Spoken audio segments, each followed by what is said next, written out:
Break के बाद स्वागत है आप सभी का सी न्यूज भारत में। धुले में एसएम बियानी लॉ कॉलेज ने अपने स्टूडेंट्स के लिए एक खास लेक्चर का आयोजन किया, जिसमें धुले डिस्ट्रिक्ट और सेशंस कोर्ट के सीनियर एडवोकेट कुंदन पवार ने सिविल मामलों में बहस से लेकर समन और फैसले तक के पूरे प्रोसेस की प्रैक्टिकल जानकारी दी। इस प्रोग्राम में एडवोकेट कुंदन पवार ने लॉ स्टूडेंट्स को सिविल लिटिगेशन की कानूनी और प्रैक्टिकल पेचीदगियों को गहराई से समझाया। उन्होंने बताया कि केस फाइल करते समय 3 मुख्य बातें कोर्ट के ध्यान में लाना आवश्यक है। पहले सबूत, न्याय का संतुलन और ऐसा नुकसान जिसकी भरपाई ना हो सके। प्रॉपर्टी के झगड़े में केस में प्रॉपर्टी की सीमाओं को स्पष्ट करना और अगर किसी पार्टी की मृत्यु हो जाए तो कानूनी वारिसों का नाम रिकॉर्ड करना जरूरी है। एडवोकेट पवार ने आसान भाषा में टेक्निकल मामलों का एनालिसिस करते हुए समन की अलग-अलग प्रक्रियाओं, registered post, public notice, defendant के बयान, काउंटर क्लेम, गरीब पार्टियों के लिए बैंकरप्सी एप्लीकेशन और सबूतों को कोर्ट में सही तरीके से पेश करने के तरीके समझाए। उन्होंने स्टूडेंट्स को बताया कि एक सफल वकील के लिए civil procedure code, contract act, personal law और जनरल क्लॉजेस एक्ट की भी पूरी जानकारी जरूरी है।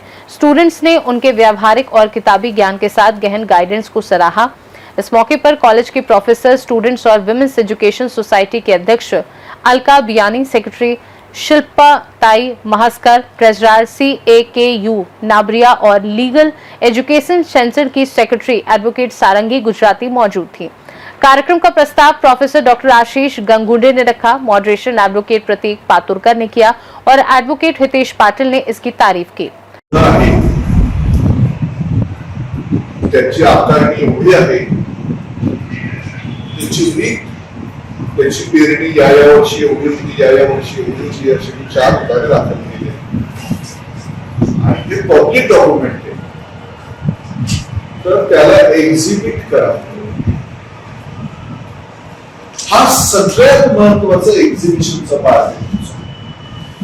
Exhibition document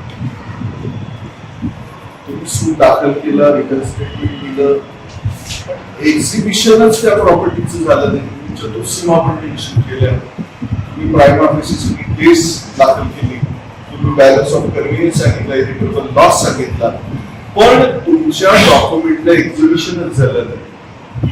can't read evidence, ते पुराव्यात वाचलं जात नाही आणि पुराव्यात जर वाचलं गेलं नाही तर तुम्ही तो सूट दाखल करण्याला काही फायदा नाही।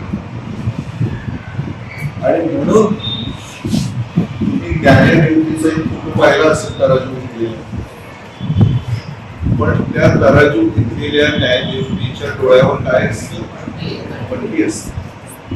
हे प्रश्न पडतो कधी, पट्टी का असते? न्यायनिवृत्तीचे डोळे बांधलेले का असतात?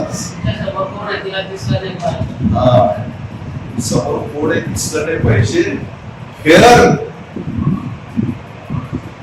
जजमेंट झालं पाहिजे, फेअर जस्टिस झाला पाहिजे आणि तो फेअर जस्टिस होताना तो एव्हिडन्स तुम्ही त्या देवतेला दिला पाहिजे, त्या जजला दिला पाहिजे आणि मग ते डॉक्युमेंट एक्झिबिट झालं पाहिजे।